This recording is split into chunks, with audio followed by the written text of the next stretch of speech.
Que lit-on dans les journaux ce mardi matin? La revue de presse d'Olivier Delagarde dans 2 minutes à présent. Allons d'abord voir les unes à l'étranger. 5h, 7h. Europe 1, bonjour.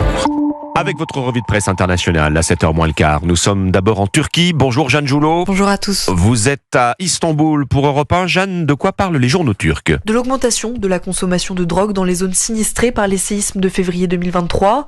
La députée du parti d'opposition CHP dans le Hatay a souligné que la toxicomanie était devenue un grave problème, écrit en Antakya Gazetesi, et a appelé le Parlement à trouver des solutions pour que la population puisse surmonter cette nouvelle épreuve.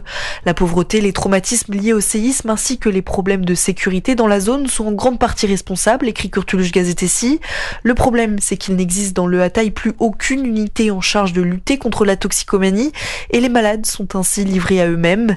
Selon Gazette du Var, la députée a déposé une question parlementaire à destination du ministre de la Santé afin que le problème soit débattu et pris en charge le plus rapidement possible. On part maintenant au Kenya avec la correspondante d'Europe 1 sur place, Alba Dufort. De quoi parle la presse kenyane? Des féminicides, ces meurtres de femmes en raison de leur genre, c'est une crise nationale, s'inquiète un éditorialiste dans l'hebdomadaire The East African.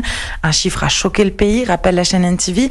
97 femmes ont été assassinées au cours des 3 derniers mois, selon la direction des affaires criminelles. Où avons-nous fauté, titre le quotidien The Star, qui souligne que ces meurtres sont en hausse. Inquiétude aussi du côté des organisations de défense des droits des femmes, rapporte le site d'information en ligne The Eastleigh Voice. Les ONG accusent les autorités de laxisme. Parmi leurs demandes, voir plus de condamnations pour les auteurs de violences et inscrire le féminicide comme crime à part dans le code pénal.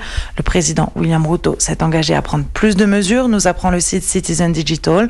Le chef de l'État a notamment promis de mieux sensibiliser les forces de police. Nous sommes enfin au Brésil ce matin. Jean-Claude Gérès, vous êtes à Rio pour Europe 1. De quoi est-il question ce matin dans la presse brésilienne? De la croissance record du nombre de touristes internationaux depuis le début de l'année. Près de 5 millions de touristes étrangers sont venus dans le pays entre janvier et septembre 2024, indique le site G1, soit une hausse de 12% par rapport à l'an dernier. Les grands bénéficiaires sont les micros et les petites entreprises qui représentent 92% du secteur, se réjouit le journal économique Valor. Avec plus de 1,4 million de touristes, les Argentins sont les plus nombreux, note Brésil 247, suivi des Américains, des Chiliens et des Européens, ces derniers représentant plus de 700 000 touristes. Cette croissance est due aux campagnes de sensibilisation du Brésil à l'étranger et à une offre aérienne plus large, selon la Folha de São Paulo, qui précise que le tourisme devrait représenter cette année 8% des recettes du pays. Jean-Claude Gérès à Rio pour Europe 1. Merci à nos correspondants.